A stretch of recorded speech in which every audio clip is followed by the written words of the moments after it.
Guys, if you recall from the previous videos of the Metasploit, we have created this MetaRepeater reverse TCP shell and we have connected to the port 4444. So what if the 4444 port is blocked by the firewall? So that's why we will change the port to like web server's port like 80 or 8080 or 443.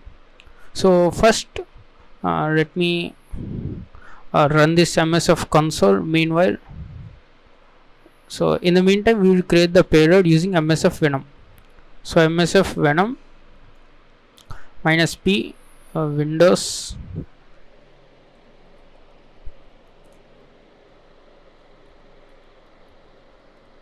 MetaRepeater reverse HTTP.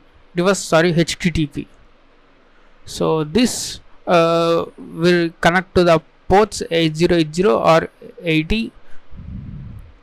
So it will be like a web application from the firewall point of view. So whatever the port it is running on, we do not care. So if we copy it into this victim machine, we will copy into this Windows XP and then it will run on the port source port, which is say 2000, but the destination port should be 8080 or 80 or 443.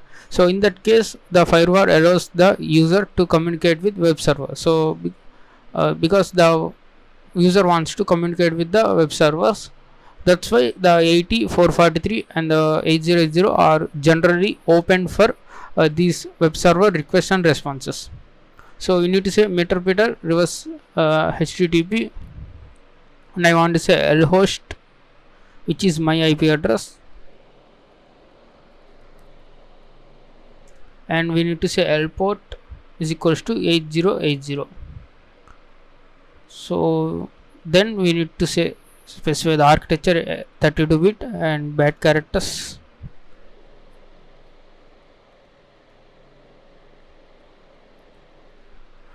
These three are the general bad characters, and we need to say format executable, and we will say http.exe.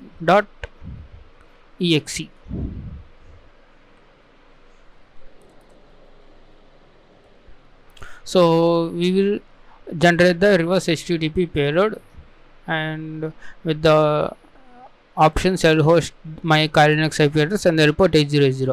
So let's set up the listener. We need to use the multi-handler exploit multi-handler.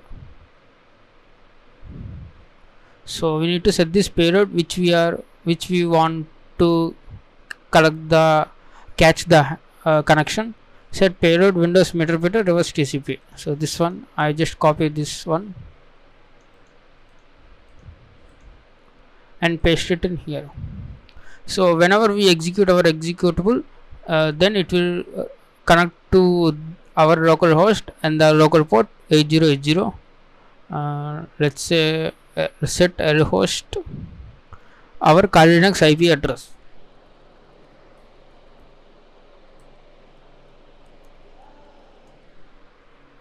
So that's it. We need to just run this and it will start HTTP reverse handler on this URL and the port number.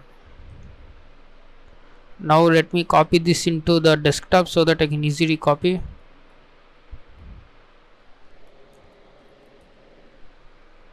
Alright, here is our http.exe. Let me copy this and paste it in our Windows machine.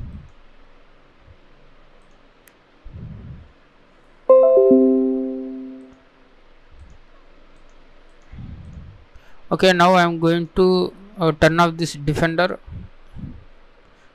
It will easily identify the Metasploit payloads.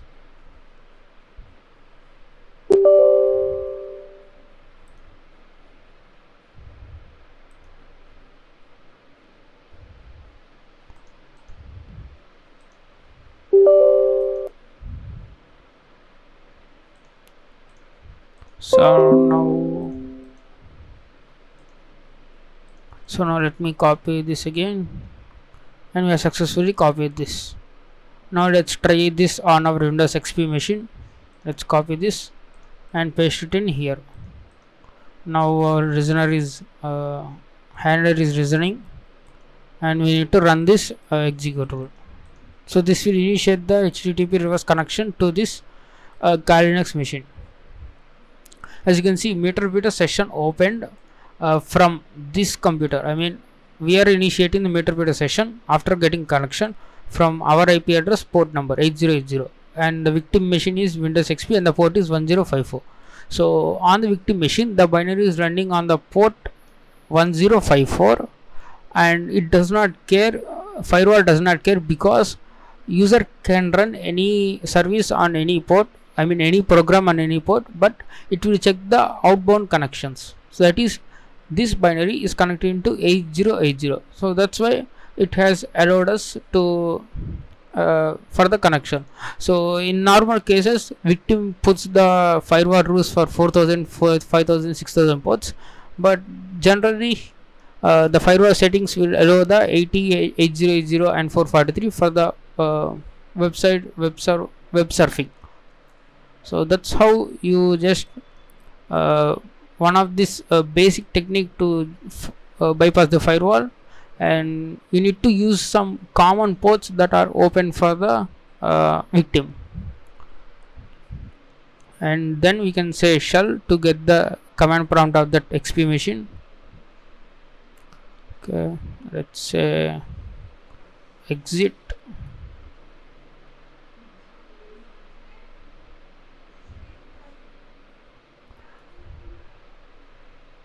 So that's how you create the reverse HTTP payload. When you think that the 4000, 5000 ports are blocked, then you can create the 80 or 8080. So I hope you have understood. That's all for this video. In the next videos, we will use the reverse TCP all ports to brute force all the ports which are open, and we will get the connection on one open port.